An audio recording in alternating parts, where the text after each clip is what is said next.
Abandonment, abuse, and divorce led Leah Andrade to despair, and she even came to the conclusion life wasn't worth living. It was just too painful, and she thought about killing herself. Leah, thank you for being here and sharing your story with us today. Thank you for having me. So let's go back to your childhood. What was life like? Life was difficult. Life wasn't ideal. My parents were separated when I was very young, and I had a younger brother that I felt responsible to, so certainly it was a struggle.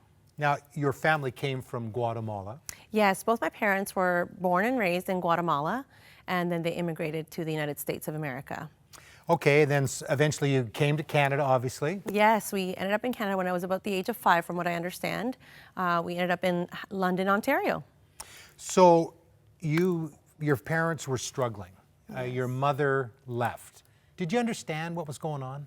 I understood, I think, what a 9 or 10-year-old could understand at that time. I knew that she was gone. I knew that I missed her. I knew that it had impacted my father strong enough to the point where he was depressed and crying a lot, would cry out to the Lord a lot. But I didn't quite understand the ins and outs. We weren't raised to question our parents. So we just kind of dealt with it with my brother, kind of on our own. That must have been very difficult. I mean, you could say now, looking back, there was probably this feeling of abandonment, but as a child, you probably didn't know that. But how was it manifesting, for you as a child growing up? As a child, I remember having particular moments where it was a huge struggle. I will give you an example. Mother's Days at school were very, very hard. I remember this one particular time where we had an assembly and they asked for all the children to bring up their mom so they could gift them a card that we had made. That was difficult. I didn't have my mother.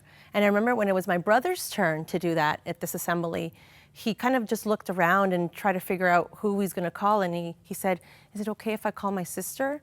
And so everybody was in tears at that point because the teachers kind of knew what was going on. So it was difficult as a child, not having your mom there. And you also became kind of a mother to your brother too. I mean, that's a lot of responsibility for a young girl. Yes, I don't think it was something that I knew I had become then, but I felt a sense of responsibility. I knew what I was feeling, and I didn't want him to experience what my heart was feeling. So I knew that I had to protect him somehow. Although now that I'm older, I realize that I couldn't protect him necessarily of all the heartbreak that comes along with losing your mom. But I felt some kind of sense of responsibility to him.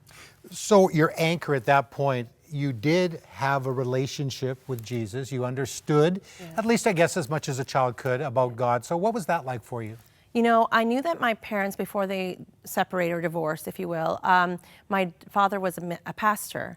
And so he had raised us in the church, and we were raised to love Jesus and really hold on to our faith. So when all these things happen in our lives as children, all I knew was to turn to Jesus, that he would be faithful, and that I knew that through him we could do all things, because he's the one that strengthens us. So that's what I held on to growing up. But your church experience, and even including your dad, was very confusing. And I know as we talked before coming out and doing this interview, a lot of time when people have this kind of negative experience with church, it affects their relationship with Jesus. Somehow you were able to somewhat separate the two. I remember my dad in many sermons, he would say, "We don't follow the pastor, we don't follow the people, we follow Jesus." And that couldn't be any more true. Growing up, I knew that I didn't follow my father. I knew that I didn't follow the pastor, whoever was at the church. I followed Jesus, and I just banked on that. And I knew that if I just remained faithful to God, that he would do so for me as well, and that he loved me enough to have us, even with life itself, that we hadn't fallen apart necessarily, that he was there, and this was just a phase or just a time that we were walking through. Okay, when we come back, we're going to talk about almost being deported back to Guatemala, some abuse issues, and some of the depression, and even getting to the point where you didn't want to live anymore. Right. We'll be back with Leah right after this on 100 Huntley Street. Leah Andrade is my guest, talking about what a life that you lived. Yeah. Yes, it's been. You're in Guatemala, United States, Canada, and now you go to Little Rock, Arkansas. How did you end up down there? Little Rock, Arkansas. So my father, in the midst of trying to figure out his own life, met a woman and decided to move us to Little Rock, Arkansas to start a fresh new life. And so at the age of 15, my dad took us, and we were relocated in Little Rock, Arkansas, complete culture shock. I bet. Yeah. I mean, we think of the Clintons being from down there, of course.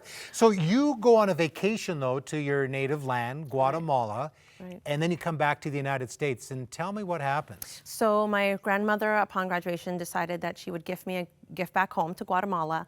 And upon returning way back in, we did a layover in Houston, Texas, where I was advised that my student visa was no longer valid and I shouldn't be living in the United States. So I was informed at that moment that I would be deported back to Guatemala. But God was so good that one of the custom agents realized that my passport was actually a Canadian passport and offered, and I really believe it was divine intervention, offered that I could withdraw voluntarily so I would have the opportunity to return to the country and I would be withdrawn to Canada. Now, how old were you at that point? 15. 15 years old. Yes. And in Little Rock, you met a guy named Robert Holt. Robert Holt. Tell me, because this is a very significant person, which I think prepared you for some of the challenges that you would face. Yes, Robert Holt is the founder of Love, Let Our Violence End. It is a program that mentored young people in our high school, mentoring them not to follow gangs and not to do drugs. And so he's a minister that was called to do this. And so I joined this club per se, and he was just pouring into young people in our school. And I remember just being able to be part of that club and him mentoring us and praying for us and always being really a second dad to us growing up. Now, you had a very traumatic thing happen because you come back to Canada, your dad arranges for somebody to pick you up, a minister, yes, and you are sexually abused. Yes, and so that was a difficult time. Talk about looking at the church and it necessarily quote unquote failing you per se. He was a pastor that was arranged to pick me up, to host me in his home until we could iron out the details, and this man ends up sexually assaulting me. And what did that do to you? It was heartbreaking. It was heartbreaking because all I kept saying is why I seek you, Lord, why I pray to you, I'm faithful, Lord, why would you allow these things to happen? And through this quote unquote minister. But what I've learned as I've gotten older and have experienced more life, it isn't the whys that are important. It is the because. And so I've seen God's mighty hand even through that time.